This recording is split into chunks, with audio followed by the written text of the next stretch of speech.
Well, guys, looks like we're not gonna be able to do any fishing today. The only water that doesn't have any ice on it's the river right now, but it's currently really cold outside and it's raining, so we're not going to do that right now. So, well, why don't we just talk about some gear? Um, Stay tuned.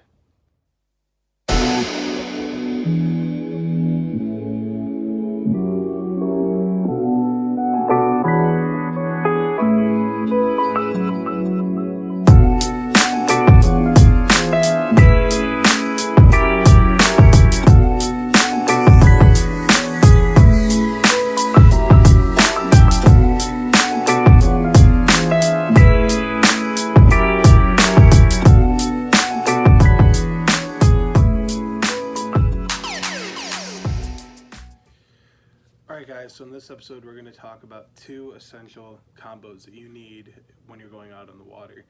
And I'm tailoring this more to pretty much bank fishermen and people that don't have boats and huge amounts of tackle that they can bring out with them all the time. So this is a concept that I pretty much came up with while watching a Big Mouth Bass. He's another YouTuber on here. I saw a video that he posted with three essential rod and reel combos. But basically what I had come up with is I don't think you need all this. You know, you might be able to, let's say, use one rod to be able to do like 15 different baits and whatnot. I don't think you really absolutely need to use, let's say, for your jig rod, you want to use something that's like a 7'3" medium heavy with a 1-to-1 gear ratio. You don't need all that. I mean, it definitely helps, and tailoring your rod and reels to your baits really can kind of come in handy. However, it's not a necessity. You really don't absolutely need it to happen. And to talk about a little bit of a story from when I was younger, I don't know how old I was, but I remember my father had brought me to work, and across from his work there was a lake, a small lake, wasn't massive or anything, but I fished off this dock pretty much the whole week that he had brought me to work. And one day I remember I forgot my rod and reel, which at that time of course was a Zebco 33, but I had forgotten that, but I brought all my tackle. So my father being a construction worker, what I did was I took a small piece of wood, honestly it was probably like, it was a strip of something, so it was probably like a 2x2 or something like that, and I drilled a hole through it, I tied line to it, and basically I just kept chucking out a line with a hook and a worm. And basically I think that day that I used that piece of wood, which has no bend in it, just a stiff piece of wood with just fishing line tied onto it, I caught something around like 20 fish. Now they're not, I'm not bass fishing at that point, so I'm not talking about some like, you know, 2-3 pound bass or anything like that. They were all pretty much panfish, bluegill, some rock bass and stuff like that. But I mean, I still had fun, and that's the most important part. You know, you get yourself so lost in all of these rods and reels that you kind of lose the fun in it. I mean, it is fun, don't get me wrong, to acquire new rods and reels and all this new gear and stuff like that, but I really don't think that that for someone that is new to fishing and isn't really, you know, doesn't really need a whole arsenal, you don't need that. So I'm going to go over two rods and reels, like I said, got a little sidetracked, that I think you could pretty much do almost everything with. So I'm going to start off with a spinning gear, because if you were just like they call it like a weekend fisherman or so, you don't need, you know, 18 rods and reels and, you know, a boat or anything like that. You can start off with basics, and what I recommend, in his video, BMB had said about a 7-foot medium spinning gear. Well, in this video, I'm thinking that you don't really need 7 foot. Like this rod I have here is a Shimano Stimula. It was my first spinning rod. But this 6'6", I fished with for about 2 years before I started getting really big into bass fishing. So I think that just the fact that I was able to use crankbaits, some lighter jigs, some smaller swim baits, and I used some, when I did get into bass fishing, I started using some stuff like some weightless Texas rigs and stuff. And I used this rod for it. I didn't have the reel at the time. This reel is actually pretty new to me. You might have seen me talk about it, I believe. I think I talked about it in one of my other videos. This is a Sixgill Carve 2000. Yeah, 2000. But yeah, I just started with this reel, but this rod has pretty much been my go-to for almost 4 years now, honestly. So this is 6'6". It is a 2-piece. I do recommend if you're just a weekend angler and you don't really go fishing a lot, just, you know, every now and then, 2-piece is fine.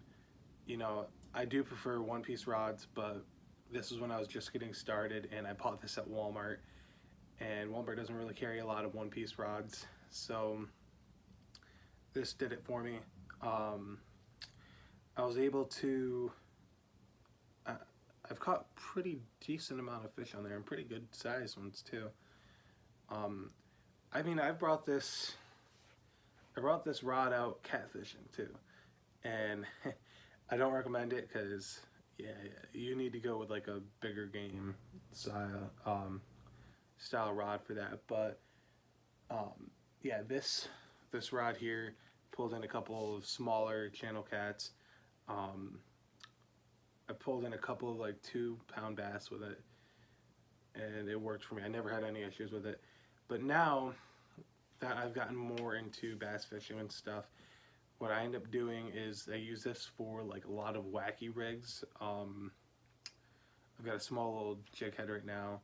I just needed something to tie on there, but I do have some smaller white jig heads that I use for some small paddle tails and tiny little plastic baits used for like walleye and pretty much some winter fishing, just to have a small presentation, something I may be able to get up in there on the river. So but yeah, 6'6", medium rod will do all of your finesse work, and even some smaller hard baits as well. This reel, the gear ratio on it is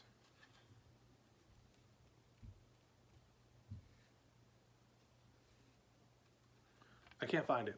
So, but I don't really think that's too important with your gear ratio on a spinning gear if you're just, you know, using some finesse gear and whatnot. With this, I'm not really just constantly cranking it or anything like that, so I don't really need to worry about how fast the retrieve is. I don't really need to worry about how fast I'm getting in the boat most of the time. I don't really lose a lot of fish with this. So moving on, the next rod I'm going to talk about is a 7-foot medium heavy. Now this is the only bait casting rod I think that you actually need. Like I said, necessity need, not, oh, I need that, I need this, I need that. I'm not talking about going out and spending your whole paycheck on fishing gear, which if you want to, just, you know, give me some. So, but this is a 7-foot medium heavy. I've got this one paired up with a Sixgill Creus reel. I have this cover on there. I probably should have taken that off, but yeah. One of my Creus reels. This is the 7:1-to-1 gear ratio.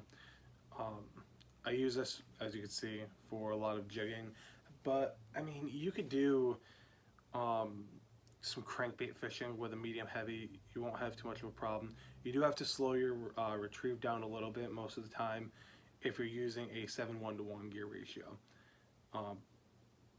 But a lot of people disagree with me and say stick with the medium heavy. That's all you need. I mean, like I said before, I've caught so many fish with cheap reels, cheap rods, a piece of wood. I mean, the fish don't see what you're catching them with. Don't worry about it. As long as you're not over handling your rods or overweighting them, pretty much throwing, like I wouldn't throw a 1 ounce jig on this, and I wouldn't be trying to catch muskies on this rod. It might work, but I mean, I wouldn't recommend it. So I mean, don't get too caught up in this.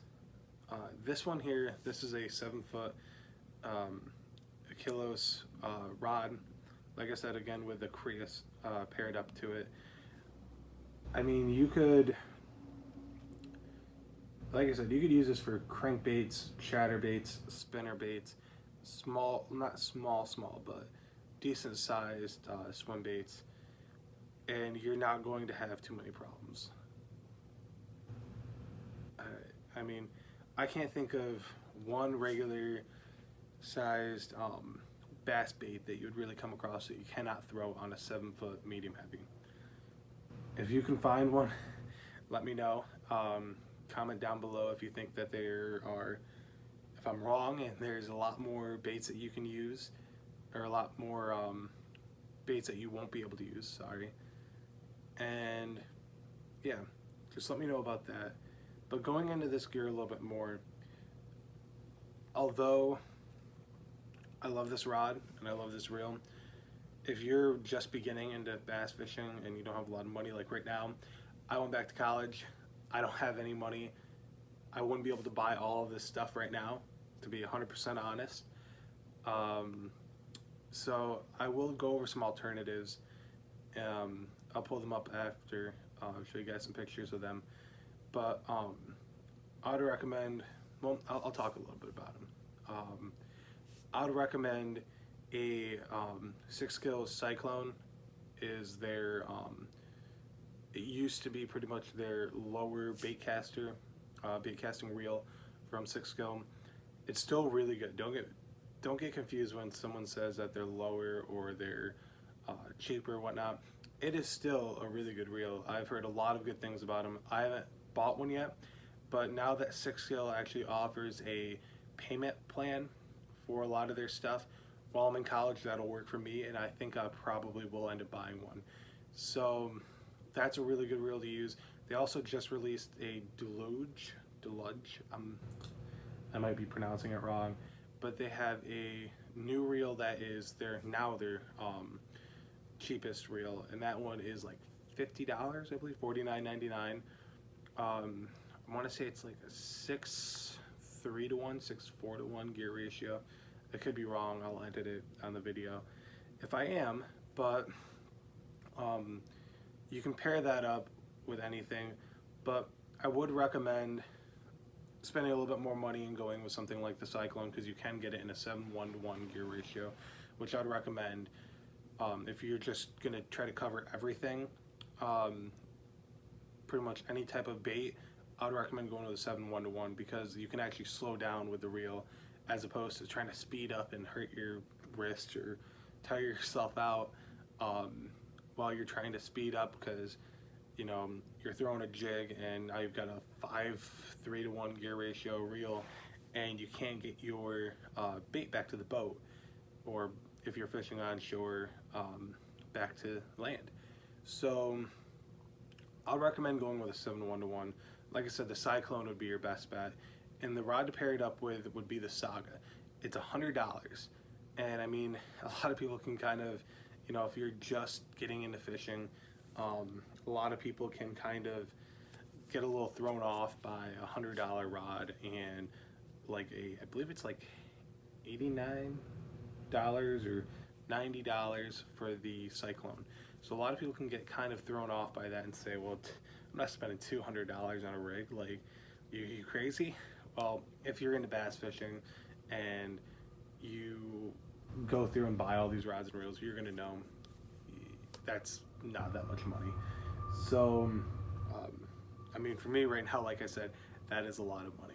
So I'm not going to go out and spend that right now because I have pretty much a decent arsenal for someone of my skill level and being a beginner myself.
You need a medium heavy casting rod paired up with a 7:1 gear ratio, and I would recommend the rod be about 7 foot because that's pretty much like a universal thing. You can almost throw everything on a 7 foot medium heavy. And then for your spinning reel and your spinning rig, I would go with about 2000 series reel. You don't need anything too big. I mean, you might be able to go a little bit lower, but for bass fishing, I would go with the 2000. Also, for the rod, 6'6" is the cutoff. You can go all the way up to 7 foot, but if you're a weekend angler or you don't really fish a lot, I'd recommend to go with a 6'6" two-piece rod just to start. I mean, I personally like the one-piece rods, and I think they are a lot better. But definitely, if you just have a car, you're gonna know that 7 foot rods are going to get in the way of everything. You won't be able to fit it. I mean, I have a truck, but I don't have a tonneau cover on it. I don't have a cap on it. If it's raining outside and all that, I absolutely hate transporting my gear. I try to kind of cram it in my truck if I can in the cab, but it doesn't always work that way. So, unless you want to take it to the next level and get completely into bass fishing, stick with two-piece rods. I mean, a lot of them are cheaper. I know that they have a Saga two-piece for Sixgill, and that one is, I believe, $100 as well. So just go with something like that. Don't listen to what all these people are saying. You need a medium, you need a medium heavy, you need a heavy, you need 7'4" and 7'6". No, don't listen to that. You're just gonna spend a lot of money, and I see a lot of people that get into this sport and they go out and they buy all this gear and then they find a new hobby like a week later. So then they take all this gear that they just spent all this money on and it sits around. I don't get that. Me, I work very hard for my money, and I'm not about to go out and spend it and then just let it sit there. No, this stuff's expensive. Start small, and if you really want to move up to the next step, then you can spread out.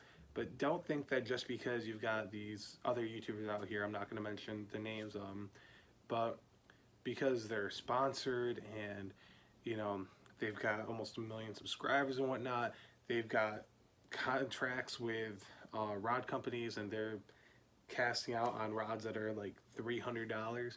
You don't need that. I can tell you right now, my Achilles, I could probably catch the same amount of fish with this Achilles as someone with a $400 rod. It doesn't matter the rod and the reel. I'm going to tell you that right now. It really doesn't. It matters your experience and how you fish that bait. Because I can tell you right now, and I actually might do one later on, a comparison between two rods and reels. But if I take this Achilles here and I compared it up with, let's say I've got a Shakespeare, which I won't do that in the video. I'll probably do something a little bit closer size-wise and the reels and all that. But let's say I took those two and I put them together, and on the one I'm casting and I'm retrieving at a decent rate. Let's say we're crankbait fishing and I'm retrieving, having no issues with it whatsoever. And then with this one here, like you'll see a lot of people nowadays on my phone texting, letting it sit there for a little while, then I'll reel it in a little bit, then I'll sit there on my phone. You're not going to catch anything. But because with the other one, I'm constantly reeling it in, having no problems, I'm probably going to catch a fish on the crankbait. If you just stop and, you know, in the middle of like spring or summer when the bass are actually active, I'm sorry, you're not going to catch anything by just letting a crankbait sit on top, because it's going to float to the top and you're not going to be able to catch any fish. So again, it's not the rods and the reels that matter.